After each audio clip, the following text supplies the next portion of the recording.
Hello folks, this is Pastor Mike Hoggard coming to you from the Hall of the Justice League with another Watchman video broadcast dealing with the whole comic book issue. A little play on words there. We left off last week getting into this idea, let's see here, from Genesis chapter 6. The Bible was kind of telling us what to look for.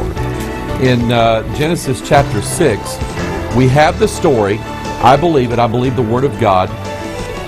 In verse 4, there were giants in the earth in those days, and also after that, so before the flood and after the flood, when the sons of God, and you just kind of think about how comic books would draw this out. The sons of God, these aliens or these extraterrestrial beings or the gods coming down to the earth. The sons of God came into the daughters of men. That's Superman and Lois Lane having a baby. That's what that is. Or Starman, and I can't remember who it was, this woman having a baby. The movie with Nicolas Cage and Meg Ryan. Anytime you have Nicolas Cage and Meg Ryan together, it's a hit. Nicolas Cage in the City of Angels. He's a god. He's a watcher. If you just get the imagery, if you've ever seen this movie, you get the imagery of them just standing around watching everybody. Going to the library, reading books and stuff. But anyway, he falls in love with Meg Ryan, and anyway. And when the sons of God came into the daughters of men, and they bare children to them, the same became mighty men which were of old, men of renown. And so we've been dealing with all the gods and the goddesses that have existed, or mythology has said existed, over the past 6,000 years. And what the Bible's telling you is that there's an air of truth here because of what happened when the sons of God came into the daughters of men. Gods like Mercury, he's the Flash. Isis, we talked about her, Wonder Woman. All of these different mighty, powerful, Thor, these powerful gods who are the sons of the gods and so on, who have all these magnificent powers. And we left off last week dealing with this issue, something that we have dealt with many times before, but now it takes on a different aspect. Now when we see it in comic books, we kind of get this whole idea of what exactly is going on. We started talking about the dying God issue, or the God who gives his life for others, dies, and then he's resurrected again. Let me show you what that looks like in the Bible. So I'll show you the truth of it, and then you'll see how it's portrayed in these comic books and in these movies and TV shows and everything like that. In Revelation chapter 13, and here's something that I've caught on to in studying the Bible, is that you have Christ, you have Antichrist. You have Christ, who is the Son of God through a virgin woman, and you have the Antichrist, who is the son of Satan through a harlot woman. I mean, you just see the opposites here. So we have the beast rising up out of the sea, having 7 heads and 10 horns. In verse 2 of Revelation 13, the beast which I saw was like unto a leopard, and his feet were as the feet of a bear. His mouth was the mouth of a lion. The dragon gave him his power and his seat and great authority. And I saw one of his, it gave him his power. He's got powers. He can do stuff. And I saw one of his heads as it were wounded to death, and his deadly wound was healed, and all the world wondered after the beast. So all throughout mythology, you have the story of this dying God who gives his life, and then he awaits resurrection, or he has already been resurrected. And so let's look at the real Jesus, who gave his life for the sins of mankind, gave himself for a ransom, and his blood atones us, whereby we were sinners, and now Christ died for us. That means in our place, and he took all of that on himself so that you and I can be free and we can live forever in heaven. The Antichrist is another Jesus. He has sort of this same idea. There was a documentary, I've only watched part of it, called Zeitgeist, and it tried to show that the spirit that is working today is the spirit that's always been, and it tried to show that basically Jesus was just another one of these myths that people invented to have power over people. That's not true. There was a Jesus. He was the Son of God. He died for the sins of mankind and rose again on the third day. And you have to understand, the devil is the great imitator. He imitates what he knows what God's plan is. He imitates that to try to draw people away from the real Christ, to his false Messiah. So in mythology, you had all these gods that died in offering their life for some benefit to mankind or the people around them. And then they were buried, or they were forgotten, or whatever, and then they were resurrected. One of them was Mithras. We dealt with this in the video called Jesus Christ, Another Jesus, Another Spirit, Another Gospel. Forgive me, it's early this morning. Another Jesus, because Mithras was this dying god who awaits resurrection. Here's a graphic of Mithras, and if you look over here, I mean, he's got the body of a human, he's got the head of a lion. Mithras would have made an awesome superhero in a comic book. I mean, I don't know why somebody hasn't jumped on this. Well, maybe they have. But anyway, notice he's got wings, he's got the body of a man, and look at the muscles he's got on him. And look over here, he's performing some sort of miraculous feat. It looks like he's got some kind of animal by the horns, and he's going to kill them and all this stuff. And so this idea of Mithras being this dying god, he was worshipped. Those who followed the cult of Mithras were initiated a certain way. Manly Hall, in the Secret Teachings of All Ages, said this: candidates who successfully passed the Mithraic initiations were called lions and were marked upon their foreheads with the Egyptian cross. Stop right here. This same beast that rose up out of the sea, it says here in verse 17 of the same chapter, that no man might buy or sell save he had the mark, or the name of the beast, or the number of his name. So everyone in verse 16 had to receive a mark in their right hand or in their forehead. And those who were initiated into the cult of Mithras eventually received a mark on their foreheads. Now, I'm going somewhere with all this. The reason why I'm teaching this, number one, because this comic book superhero thing is big, and it's captured the minds and the attention of people. Is it just for our cheap thrills and entertainment, and for us to fantasize about, oh, I wish I was Superman, and you get this image of some fat guy in a Superman suit pretending he's something he's not? Or does it have a diabolical end? And I believe that the false prophet, and we talked about that early on, the false prophet, his job is to lead everybody into worship of the son of Satan, the beast, and eventually receive a mark in the right hand or forehead. So this was the initiation of the cult of Mithras, the superhero, half god, half human, who gives his life. And in the Mithraic initiations, Freemasonry borrowed from the Mithraic initiations, where you have the death of Hiram Abiff. Hiram is the one who has the secret. He has the secret powers of building a temple. And he's killed, but he's resurrected with the grip of the lion paw. That's what the lion here represents. It's not the lion of the tribe of Judah. There are two lions in the Bible. There's Christ, the Lion of Judah, but there's also the devil, our adversary, as a roaring lion, seeking whom he may devour. And so we have Hiram Abiff resurrected back to life again through the grip of the lion paw. This is done in the Masonic ceremonies. So you see it in Mithraism, you see it in Freemasonry. And I believe that we're seeing mankind go through these initiations on a very, very grand scale. And I think educating people about the cults, about mythology, about Mithras, about Apollo, Dionysus, all these gods, I think educating these people and getting them to think in the direction of the mystery cult is what's leading people to receive the mark in their right hand or in their forehead.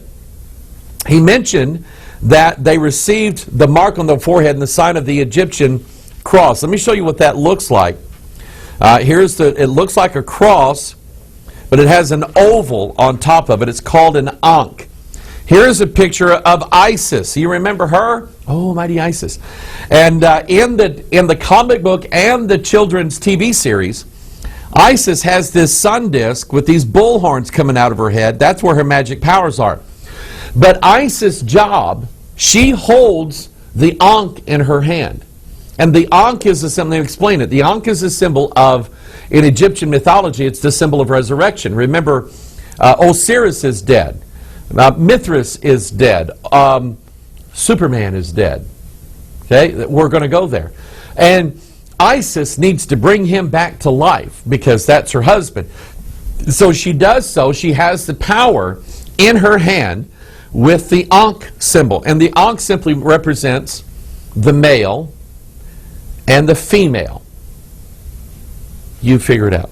That's what it represents. Sons of God and daughters of men and their offspring. That's what was. So when you look at this graphic here of almighty Isis wearing the bull horns and the sun on her head, and that is her husband Osiris, she is using the Ankh to resurrect him back to life. Interestingly enough, there's a comic book for that. It was called Dr. Fate, and that was his symbol of magic power. Dr. Fate, I never read Dr. Fate. I think that was Marvel. I may be wrong. I'm getting a lot of email from people saying, hey, Marvel all the way. Okay, I get it. But anyway, Dr. Fate here has these magic powers, and his powers come from the Ankh. Now, the guys who wrote these comic books, they just didn't pull this out of a hat. They knew what they were talking about, and I'm going to show you a little bit about some of the comic book authors a little bit later on. These guys did their homework. They knew exactly what they were talking about. They knew exactly what they're doing. It's similar to me. I study the Bible. I want to be able to teach people the Word of God. I want to be able to teach it plainly. Paul said we use plainness of speech. In teaching, we're not trying to teach some mystery, secret doctrine that nobody can know about it. We're going to teach you plainly the doctrines of Jesus Christ. Well, these guys, they draw out the doctrine and the teaching of the Antichrist, but they do it in secret. But they do their homework. They know exactly what they're talking about. I had mentioned before that J.R.R. Tolkien, in drawing together his ideas for the fantasy world of Middle-earth and the Lord of the Rings and the Hobbit and the Silmarillion and all these things that he wrote, he was a professor of mythology, specifically Norse mythology. So he knew what he was talking about. So if you've ever looked at and read the Lord of the Rings, and you know a little bit about mythology, you can see it in there. You can see some of the names that he used in his trilogy, in his books, in his writings, and things like that. One of them was the character Mithrandir. Mithrandir is Mithras. That's where Tolkien got the name and the concept, because you have this magician, you have this wizard. And let me back up a little bit, because the idea is that when Osiris is resurrected, he's more powerful now than he was before he died. That is a constant, consistent theme that we see all throughout the whole comic book thing, is that now that they've resurrected, now they've got really superpowers. So here is the Lord of the Rings, and Tolkien is teaching you about Mithras, but he calls him Mithrandir. And he's called Gandalf the Grey. The elves called him Mithrandir. And he's Gandalf the Grey. He can do this magic, but he gets into a battle with, I can't remember who it was, and he's cast into the underworld, and he dies, but he's brought back to life. And now Mithrandir, is Gandalf the White. Now he's more powerful than he ever has been. Shouldn't have killed me, buddy. And this is what happens with Osiris. We see it. Do you remember Star Wars? Oh, I do. Okay. So here we have Obi-Wan Kenobi. Notice the similarities between him and Mithrandir. You have this aged sage, this grand wise man who knows all the secrets and all the mysteries, and he's been banished and he's forbidden and all this stuff. And so in Star Wars Episode 1, which was the first movie, never figured that out.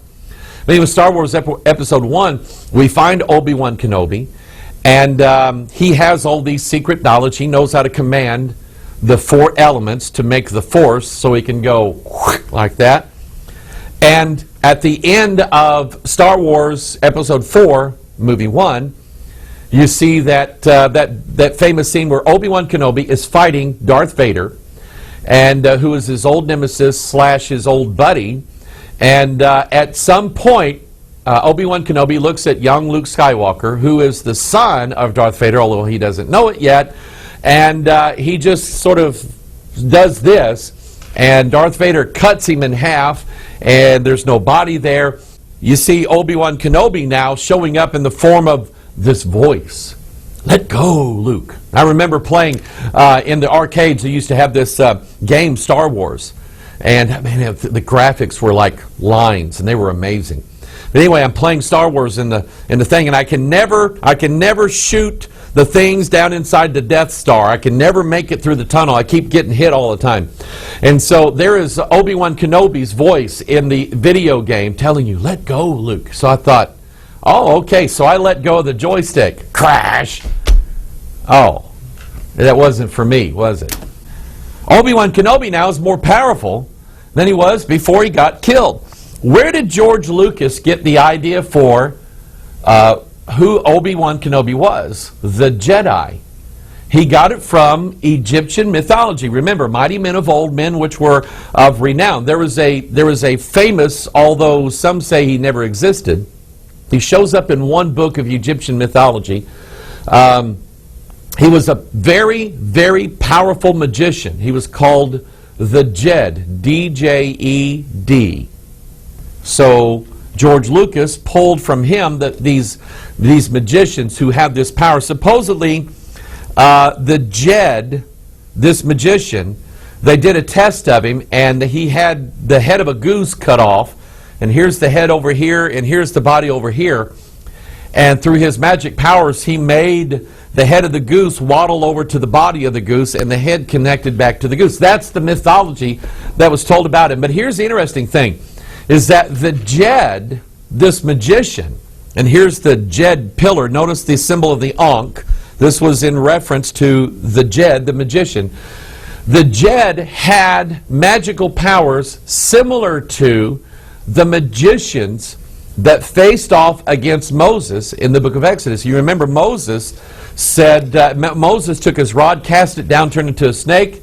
Pharaoh said, guys, show him what you can do. Show him what you showed me last night. And they did the same thing. These guys were powerful magicians. They had superpowers, by the way, of devils. And the idea of the Jedi and the Jed and these magicians, I don't think that that's a coincidence. What I'm saying is that all this stuff about the Force and Mithras and all of these churches that are trying to teach you that the battle between good and evil can be seen in the Bible, and it can be seen in Star Wars and the Lord of the Rings and Superman.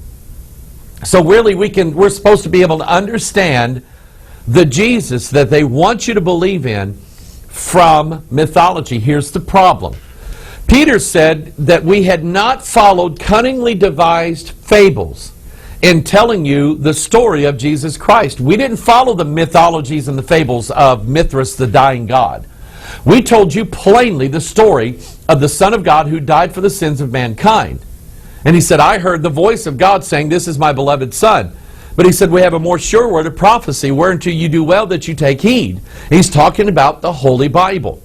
So here's all these churches now telling you, oh, Mithrandir is Jesus because he died and resurrected. The lion from C.S. Lewis. C.S. Lewis borrowed all his ideas from Tolkien.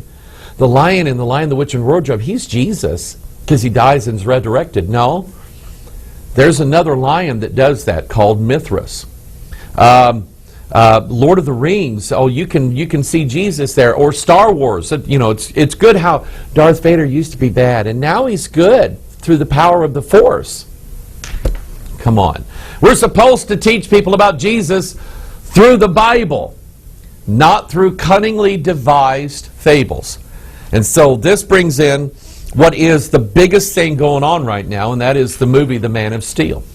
I started seeing this before the movie actually came out, as probably many of you did. If you attend a church somewhere, The churches, there is a marketing company.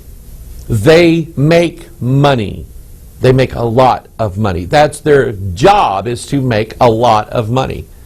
They contract with the movie studios. The movie studios wants to market their films.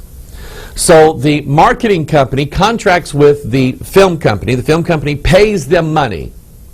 Then the marketing company goes out and goes to these churches and sells these packets of film clips, and they've got guys in cubicles that are writing prefabricated sermons for the preacher to preach. It's not how it's supposed to be done. And so they, watch this. Now the marketing company gets money from the movie studio. The marketing company again gets about $1,000 a pop from the churches to get these movie clips and these pre-recorded, prefabricated sermons, so the pastor doesn't have to do anything. Just give them money and they'll give you the sermon to preach. And they're promoting these movies inside these churches. And this is what they did with The Man of Steel. If you watch The Man of Steel, you understand that The Man of Steel was basically a 2-hour evangelistic film for Mithras, for the dying God who's resurrected, who gives his life in aid for mankind and is resurrected, and now he's more powerful and all this. It's the same story is what it is. And here these churches all over the country are promoting the wrong Jesus. Let me show you. I went to see the movie because I had a feeling this is what they were going to be dealing with. The date that the movie came out, 6/14/13. They did that on purpose. 6 and 14 is 20, plus 13 is 33. That's when the movie came out. There's a reference, in case you don't know what that means. Let me just show you this. The son of Satan, guess when his birthday is? February the 2nd. It's the 33rd day of the year. In Morals and Dogma, Albert Pike has a big number 33 right on top of this double-headed eagle that represents, he's got 33 stars here, Ordo ab Chaos. Order comes out of the chaos, comes out of the pit. That's what this is referencing. That's what that's talking about. Jesus. Superman tells you in this movie that he's 33 years old. So there is a connection. You would say, well, Jesus was 33. There is a reason why. Jesus came when he died. He destroyed the power of this guy here. And the Bible says that he made a show of his enemies openly on the cross. That's why he was 33. He was showing the death of this guy right here. That's what he was doing. So anyway, The Man of Steel comes out on this particular day. And I'm following along as we see the story of the God who comes down from heaven. He is a secret God, which means he can't tell everybody his real identity. He is from Krypton, which means secret. You didn't know that, did you? Okay, that's what you thought. Well, it's named after the element krypton. The word Krypton means secret. That's where he came from. And in this movie, General Zod, they had to retell the whole thing. General Zod is the protector of Krypton. And General Zod wants Kal-El. I'll tell you what that means in a minute. And he knows he's on Earth, and he threatens all of mankind. I'm going to destroy humanity unless I get Kal-El. And so here Kal-El, young Superman, Clark Kent, goes into a church of all places. And he's talking to the priest in there, and the priest said, "Are you troubled, my son?" You know how they do. And Kal-El, the son of Krypton, the son of Jor-El, is talking about how I'm that guy. I'm the guy they want. And I don't know if I should do this or not. What he's doing, he's not sure if he wants to go give his life in sacrifice for all of humanity. And he's in a church, and he just happens to be, by the miracle of movies, his image is right in front of this mural that's inside this church. Here it is right here. This image of Jesus in the Garden of Gethsemane before he goes to offer his life for mankind. And Jesus is in the Garden of Gethsemane going, "Father, I don't know if I want to do this or not, but nevertheless, not my will, but thine be done." And here is Kal-El doing the exact same thing, and they put him right in front of this image. And I'm going, I get it. I know what that is. Then you see him. Now he's going to do it. Now he turns himself in. And you see him being led away in handcuffs And here is an image, this famous picture of Jesus Christ in handcuffs before Pontius Pilate. It's the same. They're trying to get you to think that Superman is Jesus. He's the Savior. He's the Messiah. Then he's up in space now, and he's seeing the hologram of his father, Jor-El. And Jor-El is telling him, son, you can do this. Go and give your life now for the entire world. And then I'm watching this and I'm just going, oh, come on. Because here's his image of Superman. He's floating out of the spaceship like this, making the sign of the cross. Remember Quetzalcoatl, the image of the cross. Mithras, the image of the cross. All these other dying gods had the image of the cross associated with that, and that's what that's what Kal-El is doing. I made some notes during this movie. I mentioned that Kal-El, 33 years old when he does this, he's the son of Jor-El. Now, Jerry Siegel and Joel Shuster are the two guys who invented Superman. They invented Superman, Jor-El, Kal-El, Krypton. They invented all this stuff. These were two Jewish men, probably were trained somewhat in Judaism, which by and large is Jewish mysticism, the Kabbalah. So they named these gods El, E-L. That's the Hebrew word for God, as in El Shaddai. They knew what they were doing. Jor-El, God. Kal-El, God. He's a God who comes to the earth to save mankind. In this scene here, where he's making the cross, Jor-El tells young Kal-El, you'll be the bridge that joins our world, Krypton, the secret, with their world. You'll be the bridge. You'll be what connects everybody with the world of the gods and the world of the humans. Take a look at this graphic here. This is from Freemasonry. It's called the Royal Arch of Freemasonry. Notice that it has a pillar on one side and a pillar on the other. One is representative of the earth. The other is representative of the stars or the gods.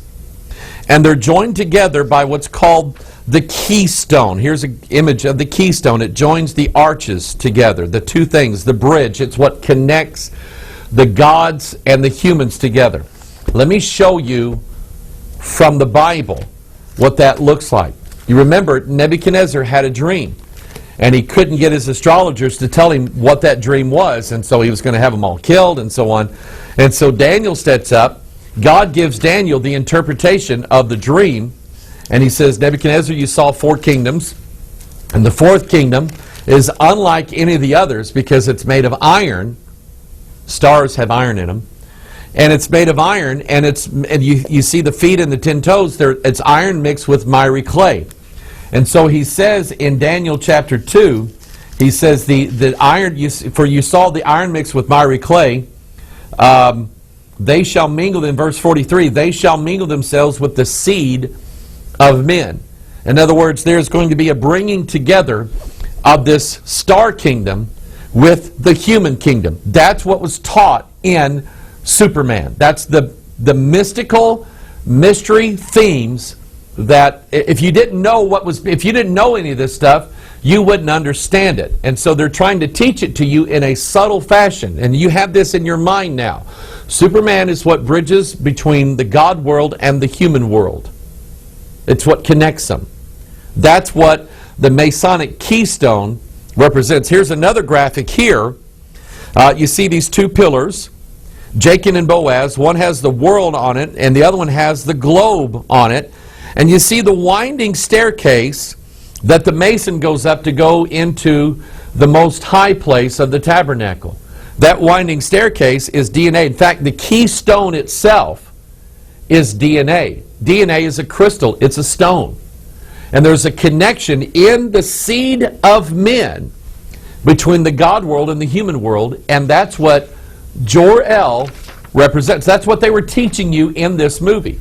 And someone pointed this out to me, and I'm just going, I'd never figured that. He said, Pastor Mike, you remember, not Superman, Spiderman?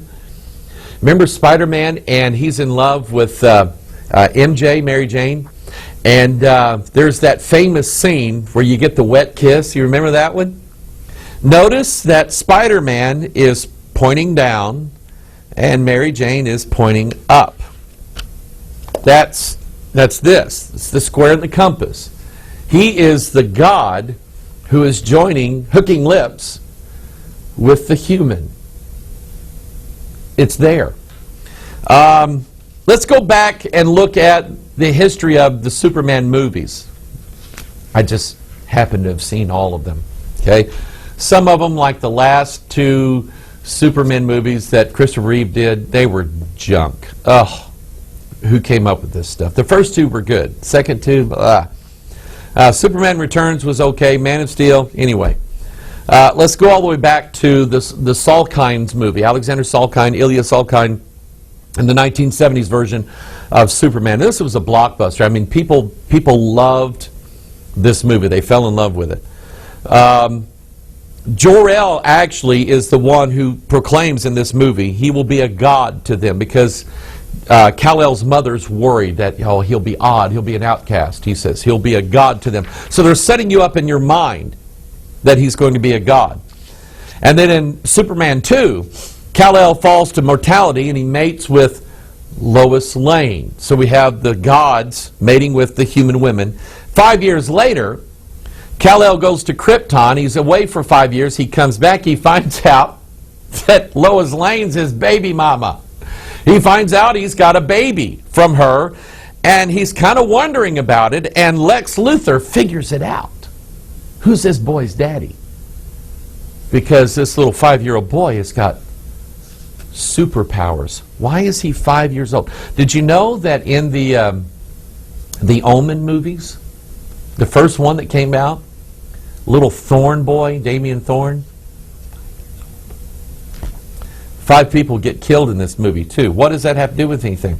Revelation chapter 9, we have the opening of the bottomless pit, and the king of the bottomless pit, Abaddon, Apollyon, and all these devils come out of there for 5 months. Think of what Lucifer said in Isaiah 14, I will ascend into heaven, I will exalt my throne above the stars of God.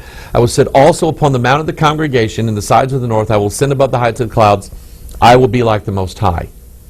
That 5 is highly significant.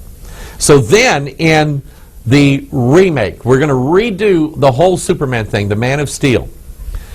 Jor-El, before he sends Kal-El to the earth, he says, I have to get the codex. I have to get the codex. Most people, they don't know what that is. The word codex means a book.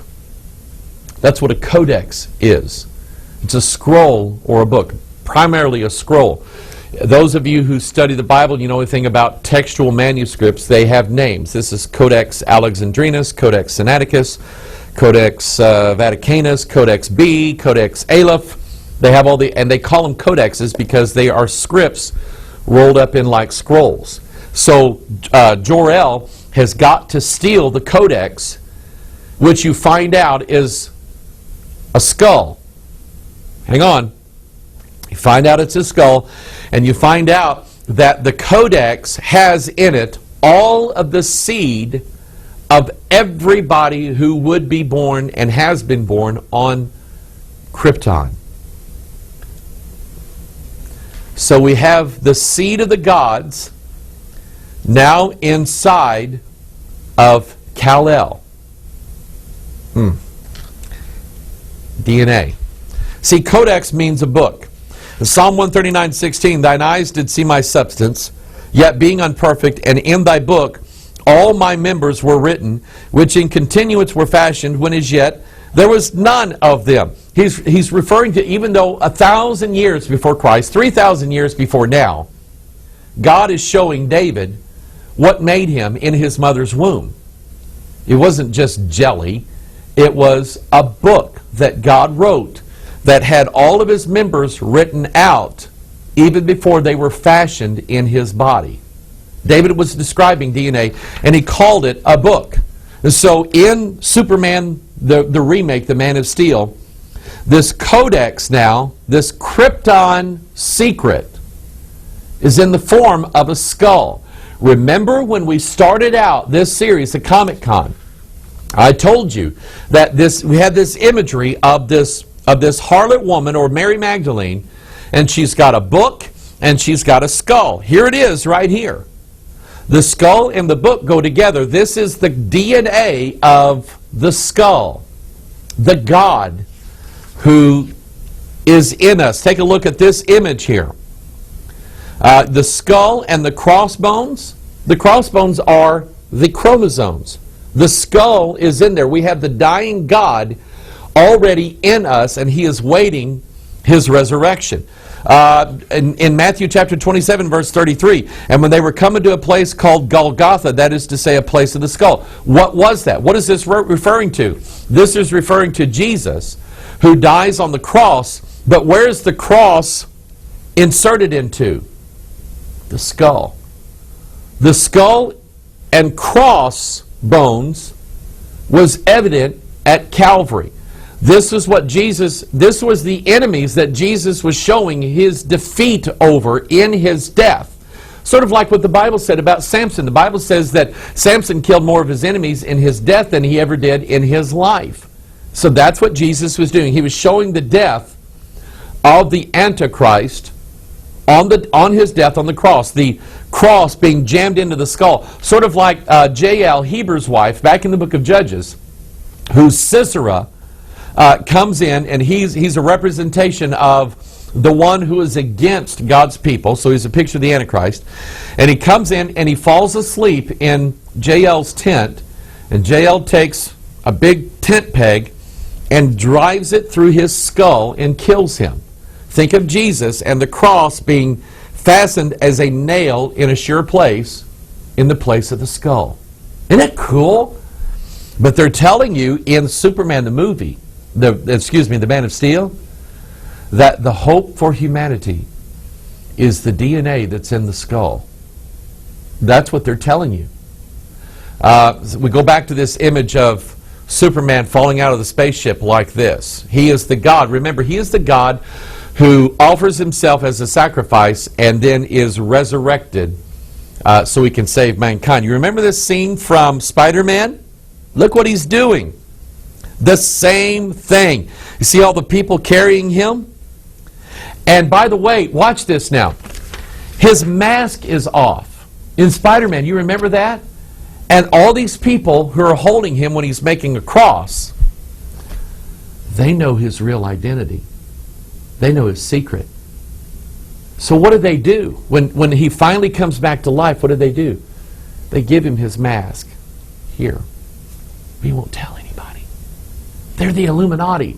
They're the ones who know the secret. And they're the ones who know who this is. They're not telling anybody. I'm not telling you to go out and watch movies so you can understand this stuff.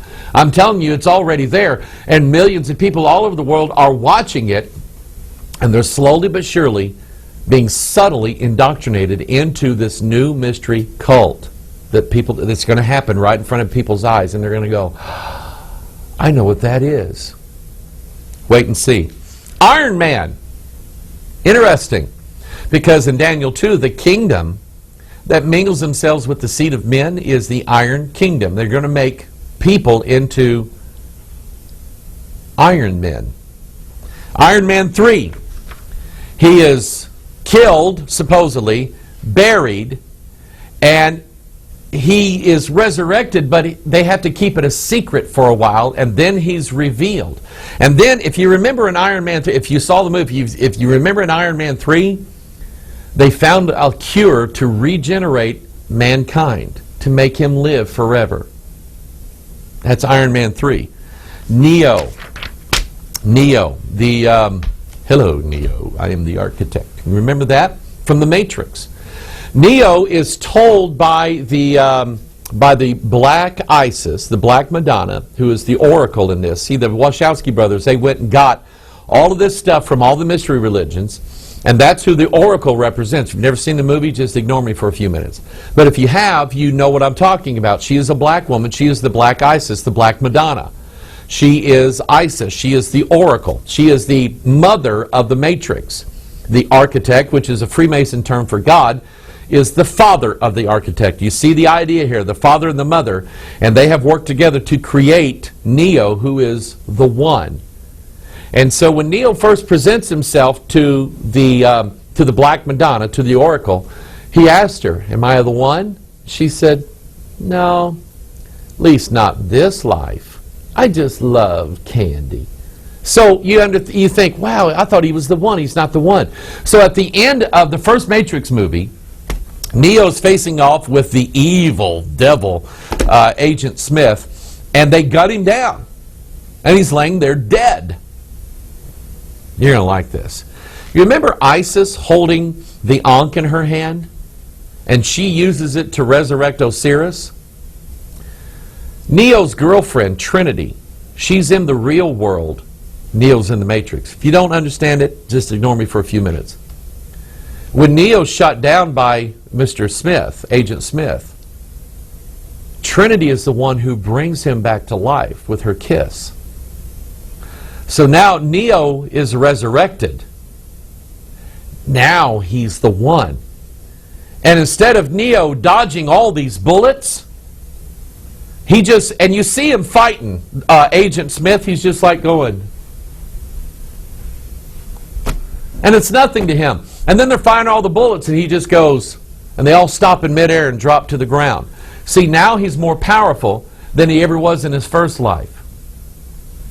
It's a constant theme in comic books, in these movies, and they're teaching you the doctrine of the Antichrist. Now, we're going to kind of go back a little bit to how all of these comic book ideas, these ideas for all these gods and these superheroes and everything like that. Let's go back and do a little history, and we're going to work our way into the 20th and 21st century. You have this concept called the rise of the Superman. There was an occult revival in the mid to late 1800s. You understand that since the coming out of the King James and the Protestant Reformation, you had Christianity spreading like wildfire all over the earth. Missionary societies preaching Jesus everywhere, preaching the cross, preaching salvation. And after a while, people got tired of organized religion, like the Church of England, the Church of Rome, things like that. They got tired of the organized religion. So in places in Europe and France, England, places like that, they began to look in other places. And what you had was this really huge outpouring of this occult knowledge and so on being taught everywhere. Blavatsky and Crowley, we're going to talk about some of these guys. They were disillusioned with the whole church establishment thing, so they went searching after other ideas and other ways of finding some sort of religious fulfillment. Now I'm going to show you this from the scriptures because God ordained this and God knew that this was going to happen. So he told about it and he warned about it. Revelation 13:11, "And I beheld another beast coming up out of the earth, and he had two horns like a lamb, and he spake as a dragon." There's software called Dragon Speaking. Anyway. "And he exerciseth all the power of the first beast before him, causeth the earth and them which dwell therein to worship the first beast, whose deadly wound was healed. And he doeth great wonders, so that he maketh fire come down from heaven on the earth in the sight of men. And deceiveth them that dwell on the earth by means of those miracles which he had power to do in the sight of the beast, saying to them that dwell on the earth that they should make an image to the beast, which had the wound by a sword and did live." So we find out that the false prophet, he speaks like a dragon. He speaks in these whispers, in this mystery talk. And he does great wonders, so he has superpowers. And his job is by way of these miracles. "Here I come to save the day. Mighty." You remember Mighty Mouse, don't you? By means of these miracles, he has the power to draw every man to the dying God who's resurrected. That's what the Bible's telling you. Even in the Old Testament, Deuteronomy 13, "If there arise among you a prophet or a dreamer of dreams, and giveth thee a sign or a wonder, and the sign or the wonder come to pass, whereof he spake unto thee, saying, Let us go after other gods," plural, "which thou hast not known, and let us serve them. Thou shalt not hearken unto the words of that prophet or that dreamer of dreams, for the Lord your God proveth you to know whether you love the Lord your God with all your heart and with all your soul. So God was warning about a false prophet. Let's see. Steve Gerber, Jim Mooney. These would be Roy Thomas, editor. These would be, oh, and can't forget Charles Atlas. These would be guys who work for the false prophet. They're telling you a story to try to lead you to wanting the Justice League to come, the Avengers to show up, these other gods. And God said, don't hearken to him. Don't listen to this stuff, because I'm using them to prove you whether or not you're going to follow me or not.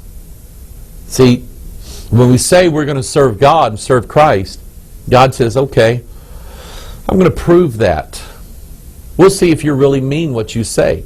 So he allows false prophets to teach the other side so that we'll go, you know what? No, I'm not going to fall for that. I'm going to stick with the Word of God. And that's what God is doing. You notice in Matthew 24, getting ready for the coming of Christ, the second coming, Jesus said, many false prophets shall rise and shall deceive many. False prophets, plural.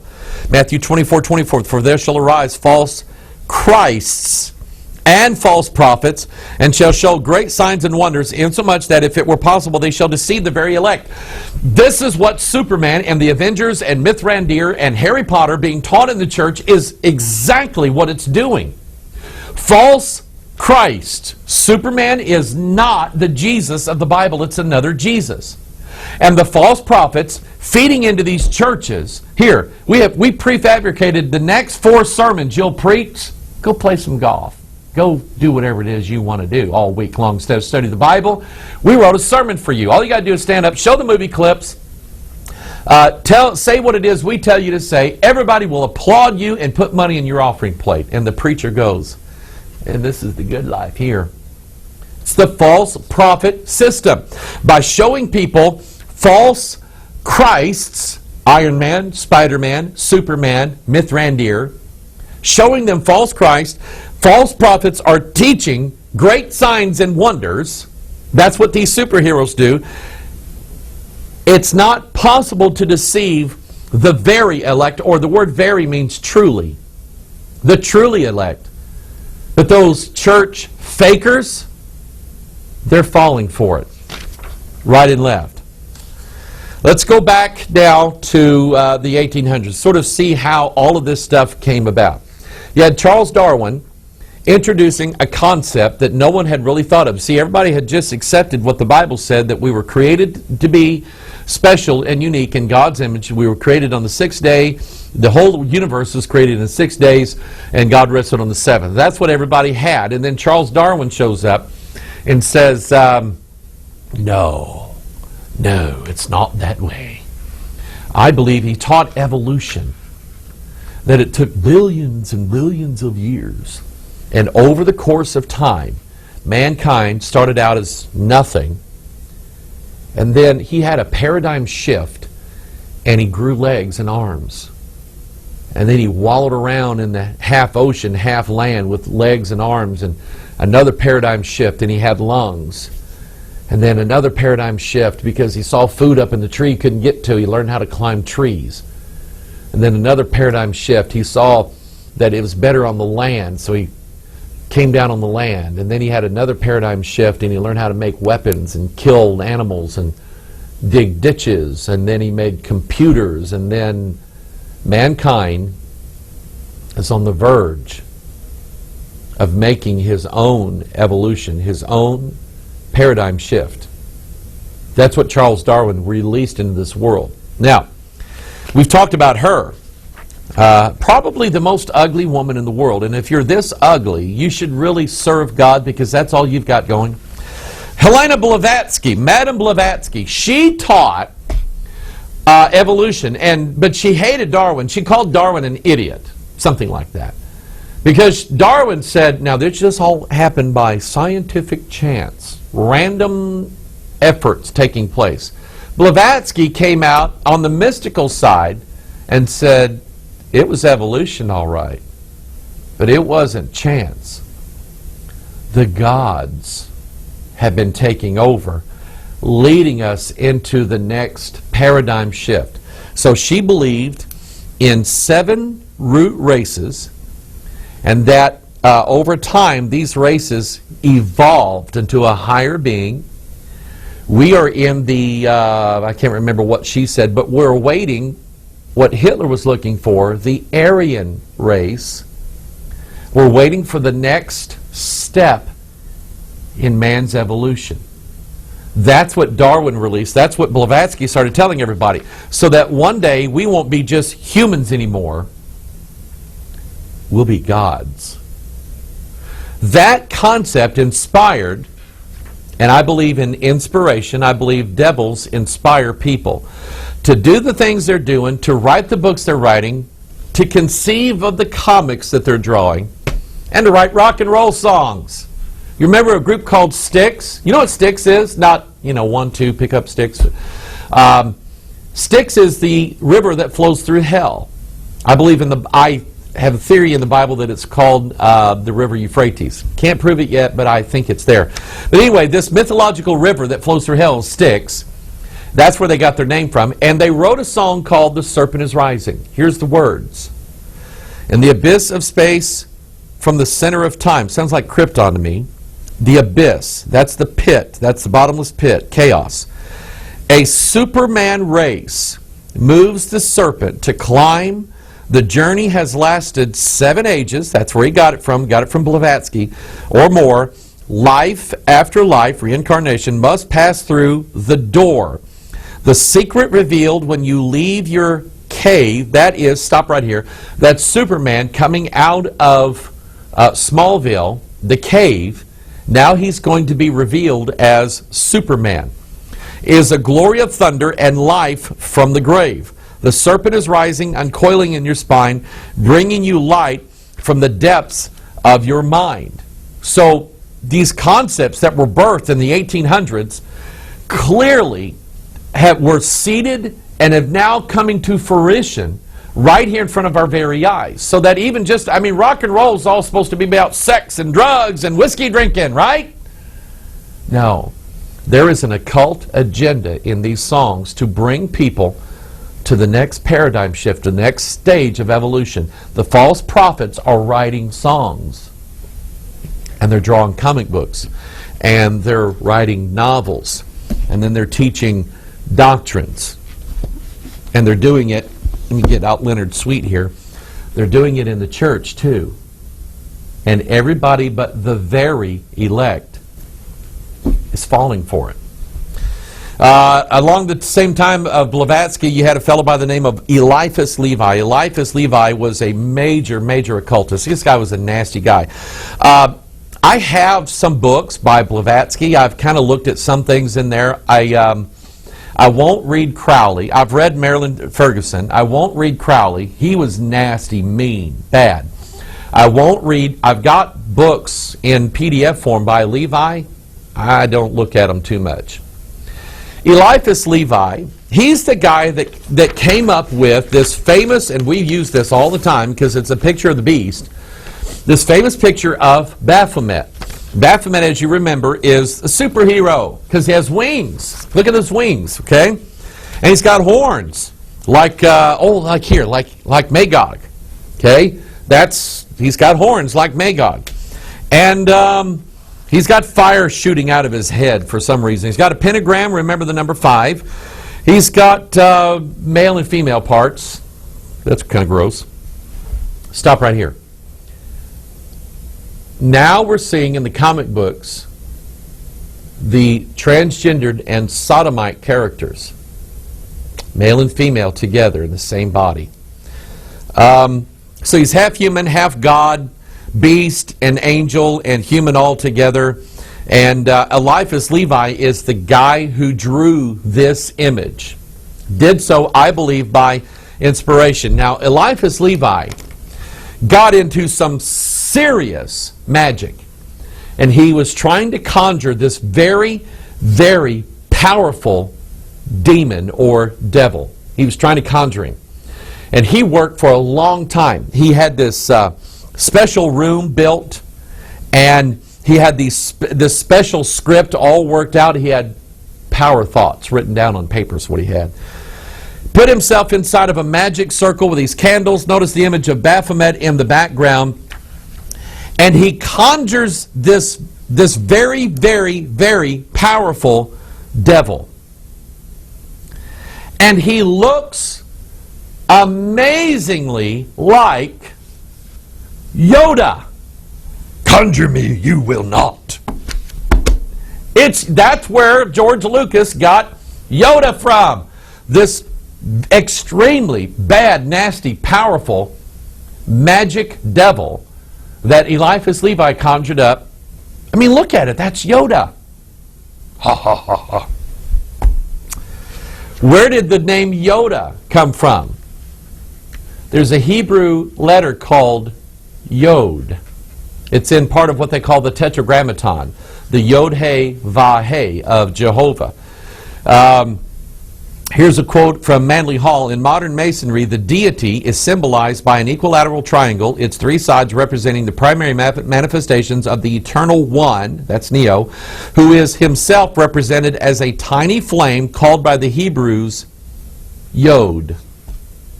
Yod, Yoda, this devil that was conjured up by Eliphaz. Are you seeing a pattern here?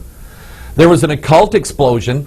The seeds of occult ideas were sown all over the world, and now the fruition of those seeds is coming to pass, and we're seeing them come right in front. Here's a graphic of this Yod inside the triangle. It's like a picture of the mark of the beast. Here's a picture of Aleister Crowley. He's got a mark on his forehead, which is the symbol of the all-seeing eye, the Yod in the triangle with the lights coming out. Notice he's got a triangle over his head. Okay? Notice he's doing this. Okay? You know what this means? Sons of God, daughters of men. That's what he's portraying here. He is Baphomet. He is the fusion of these. He is Superman's son. That's who he is. And he has godlike powers. Aleister Crowley wrote the book Magic. See the symbol on there, the two serpents, DNA with the third thing coming out of it, the solar god. The magic of Aleister Crowley, the Golden Dawn, the works of Aleister Crowley. And I don't know if you can see this or not, but there's a book in there called Justice League Dark, in the Dark. It was a graphic novel based upon the ideas and concepts of Aleister Crowley. I'm telling you, these guys who write these comic books know exactly what they're doing. They know what they're doing. They have learned. They've been trained well. And I'll show you that in a little bit.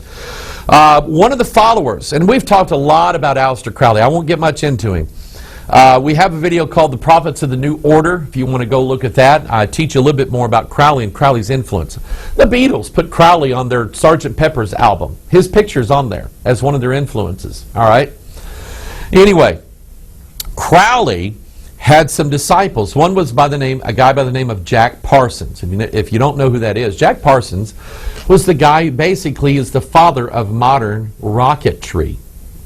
Jack Parsons, Jet Propulsion Laboratory, JPL, some people say that it's Jack Parsons Lab, because he was instrumental in getting the United States up and going in its rocket. Everybody say, well, it's not rocket science. Well, to Jack Parsons, it was.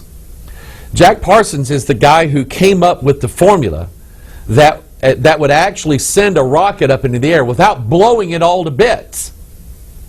He got that idea from spirits that were telling him how to make this thing.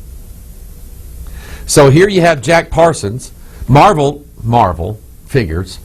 They made a comic book about Jack Parsons, 40 and Times. He was called the Rocket Man, and he was steep into the occult.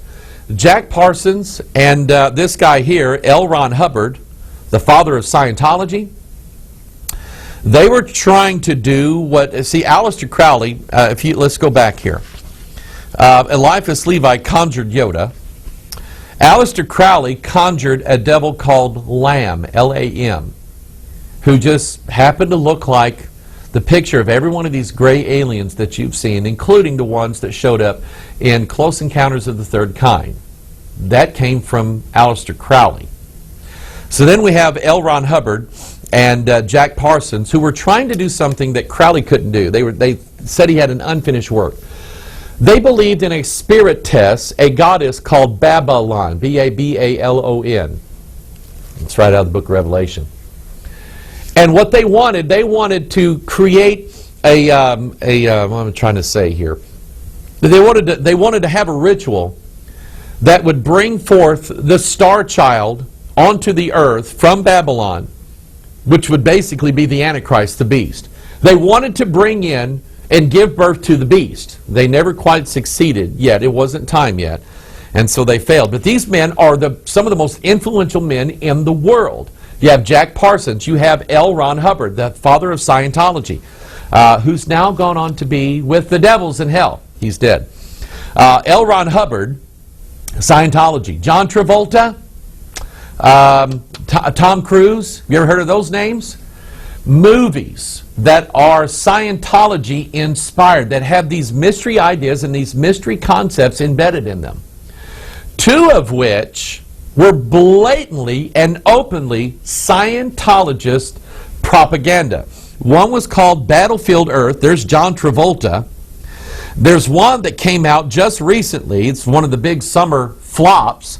It's called After Earth, and it's with Will Smith, also Scientologist. So they're telling you these mystery doctrines and these mystery secrets without you really knowing and understanding what they are. They're doing the work of the false prophet, teaching you of the Christs and the gods that God said don't go worshiping after. I mentioned to you earlier, looking at some of these comic book writers. Where did he go? Dan Brown knows his stuff. He's a researcher. He knows his stuff. Who wrote Harry Potter? She studied the occult. She knew magic. Was she a witch? I don't know. I just know that she knew her stuff. J.K. Rowling. The guy who wrote the script for this Son of Satan, Steve Gerber, I don't know anything about him, but he knows his stuff. They incorporate secret mysteries and teachings and magic inside of these books. And kids like me, I read them and I go, ooh, oh, help me, Son of Satan. He's a superhero. Jack Kirby. You ever heard of that name? Okay, if you know comic books, you know Jack. You know Jack Kirby. One of the most prolific comic book authors and writers and artists that there ever has been. He's like the god of comic books.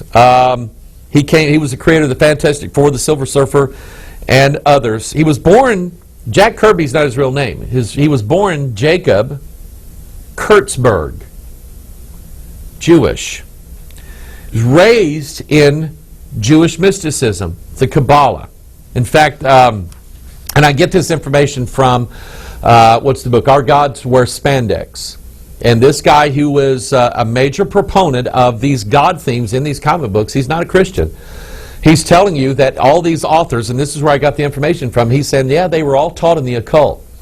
Jack Kirby, he said at one time when he was a boy, he had pneumonia, and back then they didn't know how to heal, they didn't know how to give antibiotics, things like that. And he was about to die, so they brought in these Kabbalist rabbis to perform an exorcism over him. So he had an influence in the occult, and that comes out because he starts doing these things. He did a series called The New Gods. There it is right here, Jack Kirby's New Gods.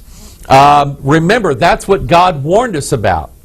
Don't go after the new gods. Don't follow the false prophet who shows you signs and wonders and says, let's go after the new gods or the other gods. God said, don't do it.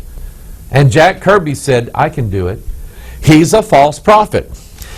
The comic book series, The New Gods, was part of what they called Jack Kirby's Fourth World Omnibus. It was a series of comic books. It was a collective of the New Gods, the Forever People, and Mr. Miracle.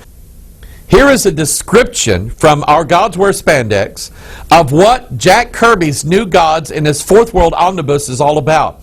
They were referred to as extra-dimensional gods, superhuman beings who traveled to Earth with the use of the boom tube, sounds like a TV, a sort of stargate that bridged dimensions. Remember that?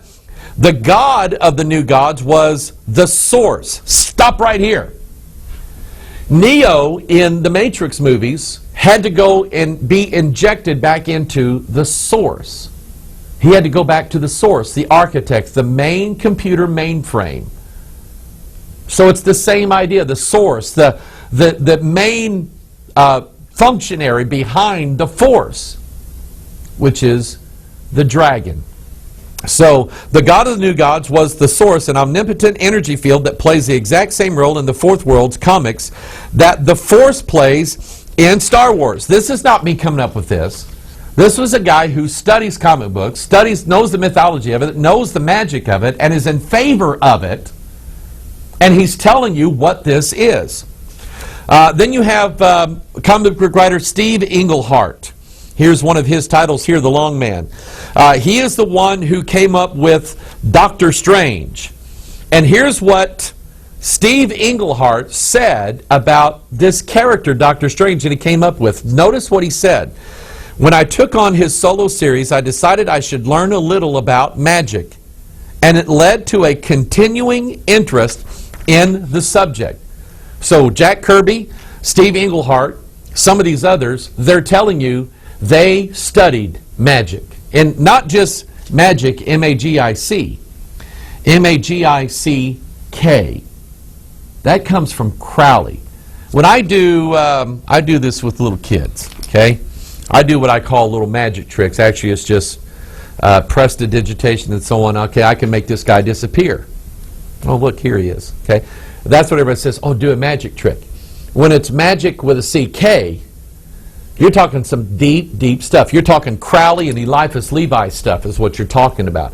You're talking about conjuring devils that should stay buried somewhere because these are mean and nasty things. Here's what comes to mind. In Revelation chapter 9, there is a group of devils that are hidden. They're kryptonited. They're locked away. They're secret. They're buried in the pit, the gods of the pit. And they want out. But a door, a portal has to be opened so they can be let out. Think about it. Alan Moore did stuff for DC Comics. One of his series was called From Hell, The League of Extraordinary Gentlemen, Constantine, and V for Vendetta. Every one of these comic book series ended up being movies. From Hell. I saw League of Extraordinary Gentlemen. I saw Constantine. I wasn't impressed. I've never saw V for Vendetta. He is described as a practicing ritual magician and student of the occult sciences. Neil Gaiman. Here is one of his here. He won 2005 Nebula Awards. Neil Gaiman came up with a comic series called The Eternals. It was based on Jack Kirby's Vril-Ya analog. Now, I haven't explained what the Vril is yet. It's a race of supermen that are under the earth. Get ready for this one. So Neil Gaiman comes along. Jack Kirby, who knows about the Vril, a race of supermen buried under the earth. Neil Gaiman is going to expand on that, and he comes up with a comic book series called The Eternals. Neil Gaiman's father was a student of L. Ron Hubbard, who was a student of Aleister Crowley. See the connection? As the father is, so is the son. This guy has a lifelong of learning of the occult sciences, Scientology, Aleister Crowley, you name it. Let's just lay it out like this.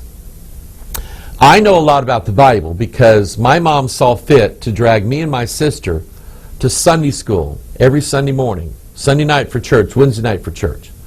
That's all I've known all my life was what's in this Bible. Some of these other kids grow up in houses where they do rituals and they practice magic and they talk to devils and they do seances, and they study occult books that nobody could touch. I won't even read some of them because they're that evil. And this is how this kid grew up in his house. And he knows about the Vril Yah. He knows about a race of supermen under the earth. I'll show you that in a little bit. A fellow by the name of Grant Morrison. He was responsible for the revamp of the Justice League, the X-Men, Fantastic Four. You've heard of all these. The Invisibles. In coming up with the Invisibles, Morris claimed that the Invisibles was actually dictated to him by an alien race he contacted while he was in the Himalayas. They inspired it. They inspired his ideas. The spirit of these false prophets. Let me show you what that looks like in the Bible. Ahab, the wicked king. And God was going to have Ahab led into battle, whereby Ahab was going to be killed, and the prophecy of Elijah was going to be fulfilled. And so God wanted Ahab to go into battle the next day. And so God is in heaven. This is coming from the scriptures. God says, who'll go and convince Ahab that he needs to go into battle? And a spirit, an evil spirit, jumped up and said, I'll do it. God said, how are you going to do it? And the spirit said, I will go and I will be a lying word in the mouths of the prophets of Ahab. Ahab had about 400 prophets. And so God says, go. And this spirit went down there and inspired these prophets to tell Ahab, Ahab, God says go into battle. You're going to be victorious. Ahab says, cool. The next day, the dogs are licking the blood out of Ahab's chariot. You see how it ends up? So there are spirits who indoctrinate, breathe, inspire. Comic book writers, novelists, theologians, book writers, movie makers. Here's the graphic here, the Justice League of America that Grant Morrison worked on. Here's several copies of The Invisibles that Grant Morrison said was dictated to him by an alien race. And this idea of these comic book writers being indoctrinated and being inspired to tell these fantastic... See, if it was just about a guy on a boat who caught a fish and brought it home to his wife and cooked it for supper, you wouldn't read it. Nobody would read it. It's got to be this big, fantastic, bizarre story that nobody's ever heard of. And the comic book writers now are simply standing on the shoulders of giants that preceded them. With the occult revival in the 1800s, you had a new line of books that were coming out. These were no longer just stories of Jack and the Beanstalk. You had Mary Shelley, who wrote of Frankenstein, Frankenstein's monster, the new Prometheus. I'm going to show you that in a little bit. The new Prometheus. Prometheus was a god. Bram Stoker's Dracula, H.G. Wells' The War of the Worlds, The Time Machine, Jules Verne, From Earth to the Moon. These were the science fiction writers of old who were expanding man's ability to think inside the boundaries of his three-dimensional world, outside of what could happen if. I mean, here, Mary Shelley gives life to a dead man. And now, he's like immortal. He can't be killed. Okay, he's like Jason and Freddy Krueger, right? And what was the guy from Halloween? Michael Myers. Okay, these guys, they get killed one movie, they come back the next one. And you know what's going to happen. You know that once they're dead, they're not just dead anymore. It all started with this concept of the dying God. He's coming back to life. That's what Mary Shelley started with Frankenstein. The whole series today about teens falling over for these vampires started with Bram Stoker and Dracula, based upon a real character, Vlad the Impaler. But Bram Stoker took him in ways that no one had ever conceived of before. By the way, Tom Cruise starred in a movie that was based upon Bram Stoker's Dracula. War of the Worlds, about aliens coming down to Earth. The Time Machine, going into the future. And for some reason, H.G. Wells parts away from his religious indoctrination from the Church of England, and now he is visualizing a future whereby man has been altered, and now he becomes two races on the earth. See, I read the Time Machine. H.G. Wells also came up with the Invisible Man. And let's be honest, we all wanted to be the Invisible Man. You ever been at a party or around people that you didn't want to be around? Become invisible. 20,000 Leagues Under the Sea, Jules Verne wrote about Captain Nemo. Interesting. Let me dig this guy back up here. Who came up with this? There was a guy that, Alan Moore. He came up with The League of Extraordinary Gentlemen. And the movie came out, and I'm going, that'd be a cool movie. So I'm watching this movie, and guess who's in it? The Invisible Man, Captain Nemo, and several other of these famous 1800s characters, these supermen who can do all these fantastic feats. Now they're being brought together by a mysterious man by the name of Mr. M. And Mr. M basically, and you got to see this. Let me show you this. Mr. M gathers together the Invisible Man and Captain Nemo and all these other guys, Alan Quatermain, into this room to be part of a new secret society. And look what's in the background in this Hall of Justice League. The square and the compass.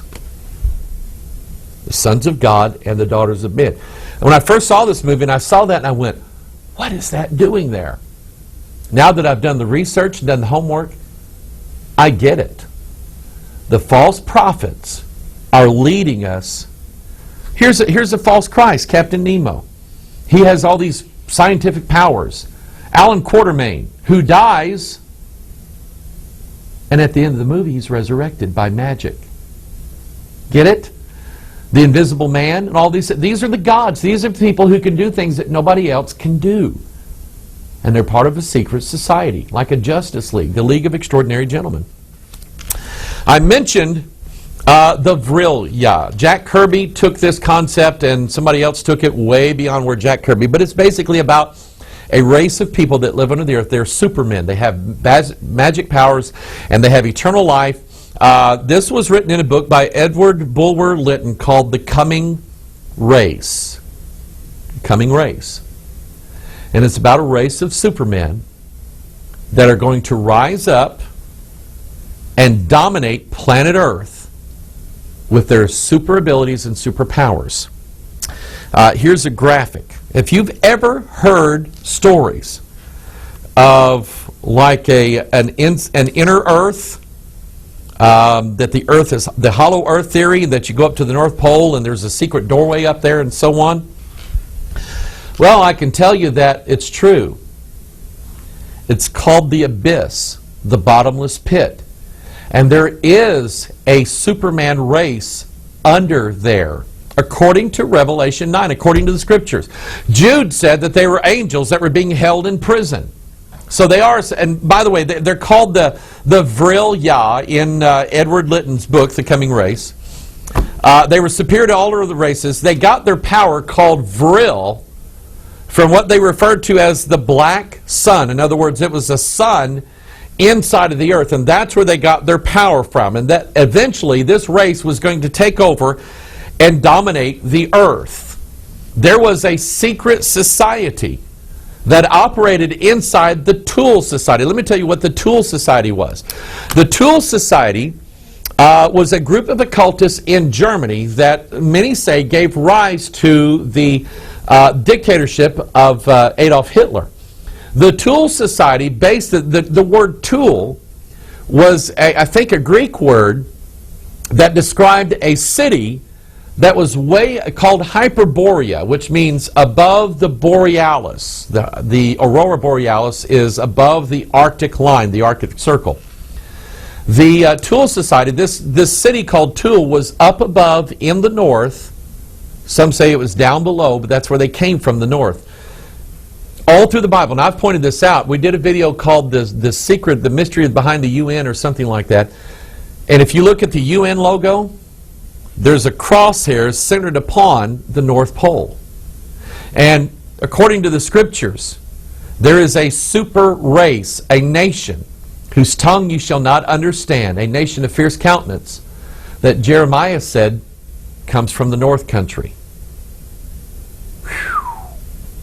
So anyway, the Tool Society, which is based upon the idea that a super race exists up at the North Pole. Who else lives up there? Anyway, there was a secret society inside of that called the Vril Society. And some say they were the real movers and shakers of World War II in Nazi Germany. Here's their logo of the Tool Society. That's where Adolf Hitler got the swastika. And so, and think about this. Where is Superman's Fortress of Solitude? Remember, that's where we were broadcasting from last week, the Fortress of Solitude. Where is it? It's up at the North Pole, and it's a secret location that no one can ever know about except Lex Luthor, and he found it out. He found the secret, okay? But here's that swastika. Notice associated with the German eagle. I'll show you that in a little bit. Remember, an eagle is a god with wings, okay, just so you'll know. The swastika was their symbol, but Adolf Hitler didn't invent it. It came out of Eastern mysticism, Hinduism, Buddhism. It was a symbol of power and eternal life. The swastika basically, let me explain it, is the chromosomes, the X chromosome, with opposites built into it. You know, the legs of the swastika, they go in different directions. Okay? The four cardinal directions are earth, air, fire, and water. That's what they represent. It's like the force that's going to bring mankind into immortality.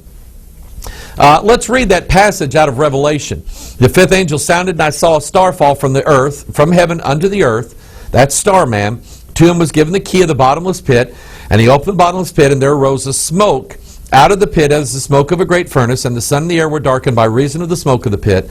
And there came out of the smoke locusts upon the earth, and unto them was given power, there's that word power, as the scorpions of the earth have power. And it was commanded them that they should not hurt the grass of the earth, neither any green thing, neither any tree, but only those men which have not the seal of God in their foreheads. And to them it was given that they should not kill them, but they should be tormented 5 months. Think of Superman's boy, he's 5 years old, and their torment was as the torment of a scorpion when he striketh a man.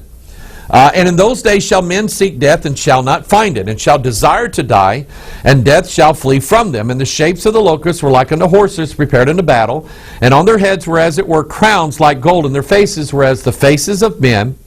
And they had hair as the hair of women, and their teeth were as the teeth of lions. Think about that. Think about the lion mark.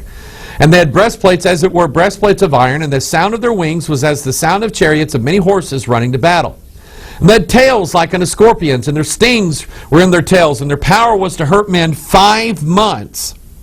And they had a king over them, which is the angel of the bottomless pit, whose name in the Hebrew tongue is Abaddon, but in the Greek tongue hath his name Apollyon. There is the Vrilya, right there. The Bible's telling you that they are in a pit. Jeremiah says they're coming up, and when they come up, they're going to come up out of the north. That's where Superman lives. That's where the Vrilya live. That's where the whole hollow earth theory comes about, as coming from the north. And the Bible's just telling you what this is all about. They're telling you the real truth behind the mystery doctrines that's coming along. There was another man that influenced German Nazi thought in the early 1900s. His name, here he is right here. His name was Friedrich Nietzsche. Gesundheit. Nietzsche sounds like somebody sneezing. Nietzsche. Okay? This guy was wicked. Okay? For whatever Crowley was, this guy was the philosopher of Crowley. All right? He hated Christianity. He hated it.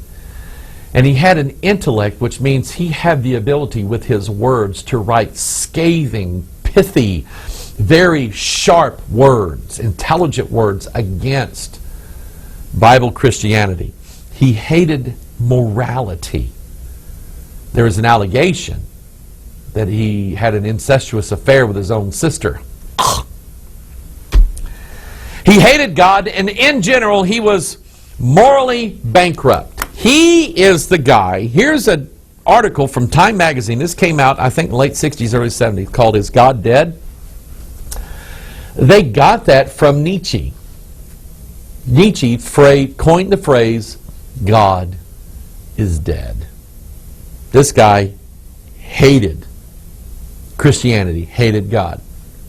So remember, here is Charles Darwin comes up with this idea of evolution. Blavatsky runs with it and says that the gods are controlling evolution. And then Nietzsche takes it a step further and he says he advocated for the advancement of human beings so they could be more than human. Had a guy come up, just visit us in our church, and I appreciate his help in studying Nietzsche. He had all kinds of quotes. He sent them to me, and I really appreciate it. Here's what Nietzsche said about the evolution of man. One must make oneself superior to humanity in power, in loftiness of soul, in contempt. We are Hyperboreans, beyond the north, beyond the ice, beyond death. Stop right here. Where did that come from? It was inspired to him. Nietzsche had a devil inspiring him to write, we are the Hyperboreans, beyond the north, beyond the ice, beyond death. He was referring to those that came out, or those that are coming out of the bottomless pit from the north country. He's giving you a clue of how mankind is going to be evolutionized beyond his current mortality. The problem that I sit here is not what shall replace mankind in the order of living creatures, but what type of man must be bred, must be willed, as being the most valuable, the most worthy of life, the most secure guarantee of the future. Notice that he says that what type of man must be bred. What was Hitler doing? Hitler was taking the ideas of Blavatsky and Nietzsche and trying to breed the Superman Aryan race. Documented fact, there was a program. Adolf Hitler went and found all these young girls, blonde hair and blue eyes, and then found all these guys with blonde hair and blue eyes, had the guys impregnate the girls, and Nazi Germany was raising these babies to be the superior race of Nazi Germany. A Superman race. Nietzsche wrote a book called Thus Spoke Zarathustra. Now, just a little bit of research into what he's talking about. Zarathustra was an ancient Persian mystical, sort of like a New Age guru. He would, in today's world, he would be from California. Okay? But that's who Zarathustra is. Zarathustra believed in, or Zoroaster. That's another name for him, Zoroaster. Ashtaroth. That's where the name comes from. Zoroaster, or Zarathustra, believed in this duality concept, that there was a good set of spirits and an evil set of spirits. And the good set of spirits was governed by a good god by the name of Ahura Mazda. You ever heard of a car company? Notice the wings, Mazda? That's where they got it from. They got it from Zoroaster's good god called Ahura Mazda, and he was in constant war with the god of evil. It was in this book, Thus Spake Zarathustra, that Nietzsche came up with the concept of what's called the Übermensch. Here's a picture of it here. You see Nietzsche, and he's opening up his shirt to look like Superman. Nietzsche was saying all men must become supermen, the Übermensch. Jerry Siegel, Joel Schuster, that's the two German Jews. That's where they got it from. So it starts 1800s, the occult revival, the seeds are planted, the books are being written, the philosophies, the doctrines being written out, the concepts are taking shape in Nazi Germany, which, by the way, at the end of World War II, when the United States went into Germany, and after Adolf Hitler died, we went and got all their scientists who were working on all of the programs, the Vril programs, this flying saucer programs that Hitler was working on, the rocket programs, the genetic programs, under Operation Paperclip, brought them all back to work for the good guys. You see, that's who Captain America works for, the good guys. Captain America had his DNA changed. Now he's a superhero. He's a god. Captain America, Superman, fighting for truth, justice, and the American way. So Superman is helping the United States fight the Nazis. So then we grab all the Nazi scientists. We want their programs working for us. That's where it came from. All men must become Superman. This book, Thus Spoke Zarathustra. There was another German about the time of Nietzsche called Richard Strauss, and he wrote a song called Thus Spoke Zarathustra. You've heard the song. Ba, ba, ba, ba, ba, bum, bum, bum, bum. You've heard that song, right? Okay? Richard Strauss wrote that song, and it's about Zarathustra's idea, or Nietzsche's idea, of man becoming a god, or man becoming a Superman. That's what the song is telling you. That song was used by Stanley Kubrick, who took Arthur Clarke's book, 2001, A Space Odyssey. He based the idea of a space odyssey upon Homer's Odyssey, Odysseus, like a precursor of these comic books. And Arthur Clarke conceived in his mind that billions and millions of years ago, if you ever seen this movie, you get it, okay, that he was basically teaching Blavatsky's idea that mankind has been aided in his evolution. It just didn't happen. So Arthur Clarke conceived of this alien race, this unknown, unseen alien race, that all of a sudden puts this black monolith down amongst these monkeys that are just scavenging for food. And you see this image here. It's like an upward shot of the monolith. It looks like the unfinished pyramid with the eye of Horus sticking on top of it. That was Stanley Kubrick. That was his idea. And so while these monkeys are being influenced by whatever power is in this monolith, they're learning how to take bones and make weapons. And all the while, this song, Thus Spoke Zarathustra, is playing in the background. And then the movie progresses. Now we find the monolith on the moon. Then we find it at Jupiter. And at the end of the movie, mankind is now about to erupt into his next phase of evolution. You see the Star Child here. And while this Star Child's seen coming down to the earth, they're playing Thus Spoke Zarathustra, the song that says man is going to become a superhero. Interesting.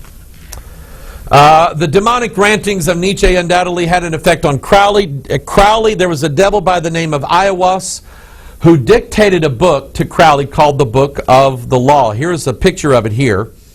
The Book of the Law, Liber al Legis. Notice the symbol on the other side, the triangle, the dove, the oval shape, that's called a mandorla, and it's signed by the name Baphomet. The Book of the Law describes the ending of the current age. A new dawn is coming.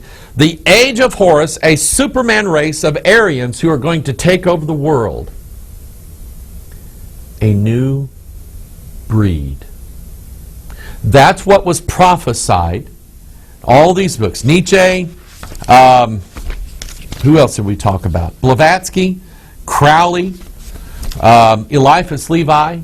They all perceived of a time when the Vril was going to come over and take over the world and make men through the power of the Vril Yah, or the power of the Vril, the black sun. It's like the anti-sun.